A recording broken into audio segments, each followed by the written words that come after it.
Any questions? Then we go on with Dr. Kerautret.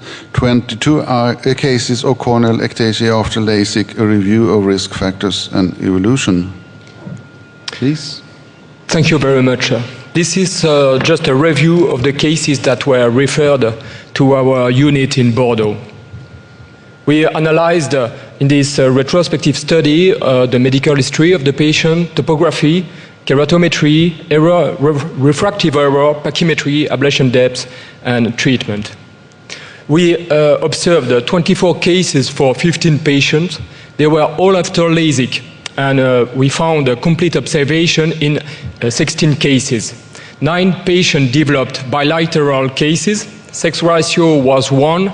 The mean age was 38 years old, which is quite old, and the surgery was performed during 1997 and 2003.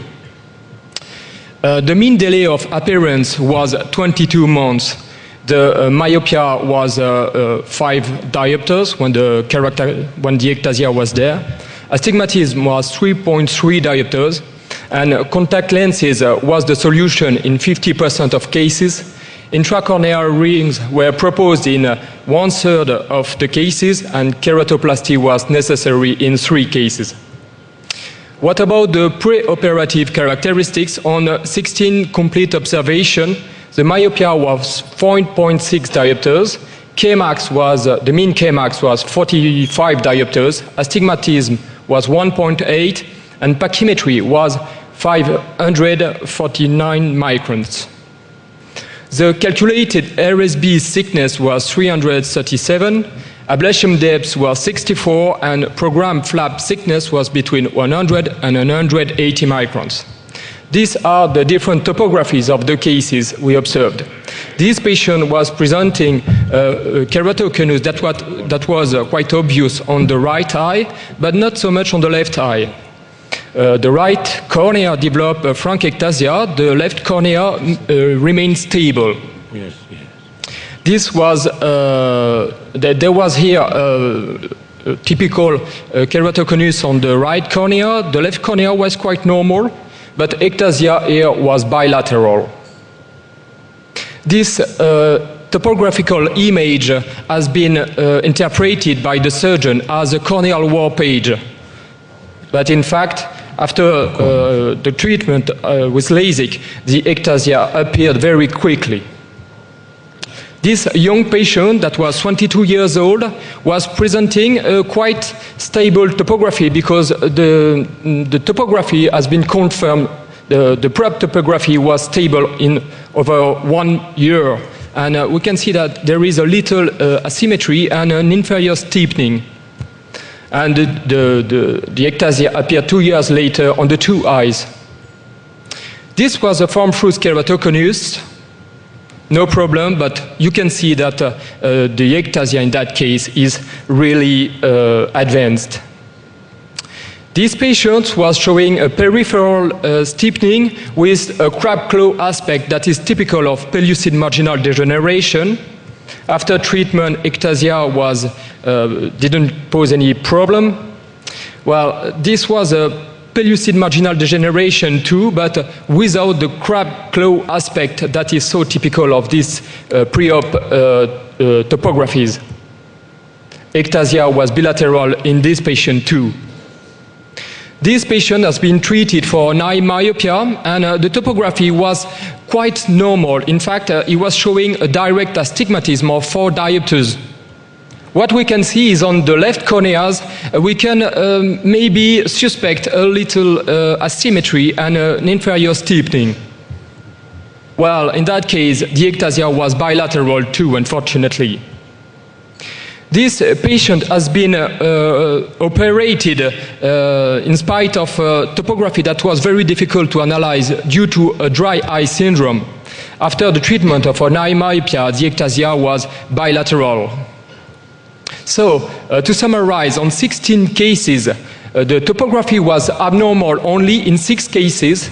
Topography was abnormal and was associated with an eye myopia in 4 cases. There was also the patient was maybe too young in 2 cases. there was eye myopia and direct astigmatism in 2 cases, and there was dry eye in 2 cases. What we observed is that the central pachymetry was always sufficient, and the calculated residual stromal bed thickness was always sufficient too. So to conclude, this is just a classical review, but this is new cases.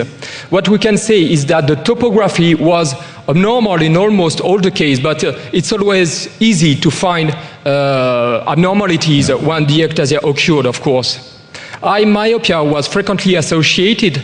We have to be careful about peripheral steepening as PMD, and be careful too with the strong astigmatism. What is the good news is that we did not observe the cases that were operated after 2003, and this shows the efficiency of the prevention, and we have good hope in the new biomechanical technique to detect.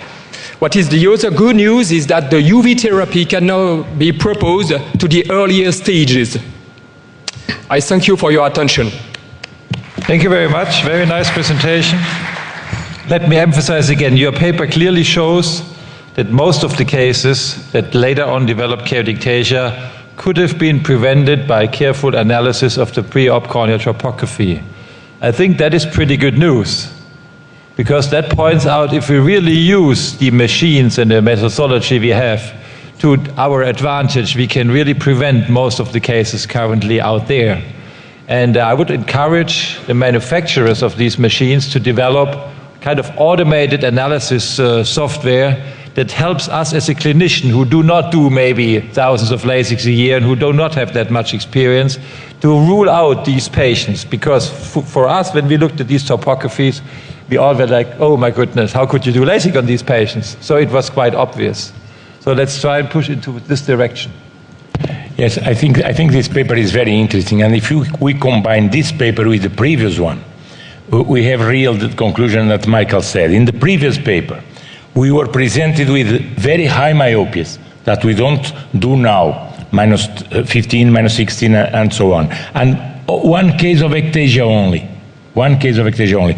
In your paper, you present cases of low myopias, good central pachymetries, and still you have the ectasias. So the idea is that most of the ectasias come not from excessive ablation, as it was stated at the beginning when ectasia came around, but from fruit keratoconus, pellucid marginal degeneration, and so on. So, of course, we should not do excessive ablation, but the most important point is to look to topography. I agree with Michael, we have to have nomograms and softwares that give us the normal pattern to exclude these cases. It was very nice, the comparison of 2 papers. Ready. Microphone yes, too. Please. Microphone. Could I ask the panel and the speaker, what is their opinion on doing PRK or surface treatments on form frust keratoconus? Because this seems to be a debatable problem. Well, the problem is there's a very nice paper by Noel Alpins from Australia. He actually did PRK, surface treatment, on keratoconus. I would say there are actually 2 answers to this question. Number 1, it is not a treatment that will cure the disease. Point. Number 2, if you consider this as something that prolongs the necessity of a keratoplasty, of a corneal transplant, and discuss this with the patient, I think it's an acceptable approach to do this, to maybe prolong the use for contact lenses instead of a penetrating graft. But as a treatment, we have said, no, we could not recommend it. It's only as for a certain time period. I think, let me comment on that. I think I would not do PRK on keratoconus, but we see more than that. We see people doing cross-linking or doing intracorneal rings, and afterwards doing PRK on top of that. Personally, I don't agree with that approach. I wouldn't touch a cornea from fruit keratoconus with laser. Excuse me, sir. What about here? Yeah. I'm here. Hello. Hello. I'm here, sir. I'm the next speaker. Yeah. What about doing surface ablation? Okay, followed by cross-linking. In my opinion, I don't do it. All laser ablation, being surface ablation or LASIK, will weaken the cornea. Sure. to weaken before and then to strong it with cross-linking. Just to increase the node. I don't think it's too logical, but there are reports with good results on that. I know, but... Okay. Thank you. There will be 2 more papers discussing this problem. Dr. Atya, late onset ectasia after LASIK in low to moderate myopia with no risk factors. Should we reconsider our parameters, please?